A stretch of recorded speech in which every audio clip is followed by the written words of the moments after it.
ఈ మర్డర్స్ అవి ఏవో రేప్స్ అన్ని జరిగిన వాళ్ళు ఏం తప్పు చేసినా సరే ఫ్రీగా హాయిగా తిరిగేసి వాళ్ళు చాలా బాగుంటున్నారు. మళ్ళా టాపిక్ డైవర్షన్ చూడండి. రేపిస్ట్ల మీద ఎందుకు ఇంత టార్గెట్ చేయరు అని ఏవేవో టాపిక్ డైవర్షన్ అన్నమాట. ఎందుకు అంత అవసరం ఏముంది? మీరు తిట్టారు కాబట్టి మిమ్మల్ని టార్గెట్ చేస్తారు.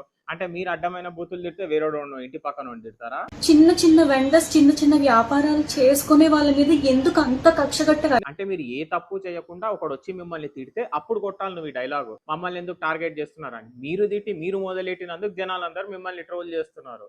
విమెన్ ఎవ్వరి మెన్ సపోర్ట్ లేకుండా ఎదుగుతుంటే చూడలేరని నాకైతే అర్థమైంది. మీరు తిట్టిన తిట్టు చూడలేకపోతున్నారు జనాలు. ఇంకొకటి ఉమెన్ అని చెప్పి సింపతి కార్డ్ వాడుతుంది చూడు. మరి మీరు తిట్టింది కూడా ఒక ఉమెన్నేగా, ఒక తల్లినేగా మీరు తిట్టింది.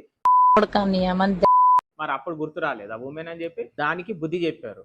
మళ్ళీ సింపతి కార్డులు అవన్నీ ప్లే చేయకండి. మళ్ళీ వీళ్ళు చేసింది ఒక తప్ప అంటే అన్వేషణ ఉన్నాడు కదా, మళ్ళీ వీళ్ళ సపోర్టింగ్ వీడియో ఒకటి ఫోన్లే చూసి వదిలేయండి అంట. మరి బెట్టింగ్ యాప్లలో కూడా చూసి వదిలే అనొచ్చుగా, అట్లా అన్నాడు. వీళ్ళని మాత్రం సపోర్ట్ చేస్తున్నాడు. డ్యూయల్ స్టాండర్డ్ ఎందుకు? తప్పు చేస్తున్నావు తప్పు అను. చెప్పలేనండి. మొన్నే మా ఇంట్లో కూడా డాడీ చనిపోయారు. 3 నెలలు కూడా అవ్వలేదు ఆయన చనిపోయి. ఇంక ఈ బాధ తట్టుకునే ఓపిక శక్తి కూడా మాకు లేదు. నిన్ను తిట్టినప్పుడు నువ్వు రియాక్షన్ గా తిట్టుంటే ఒక్కడు తప్పనివాడు కాదు, కానీ అవతలోడు ఏమనక ముందు నువ్వే గెలికి మరి తిట్టావు.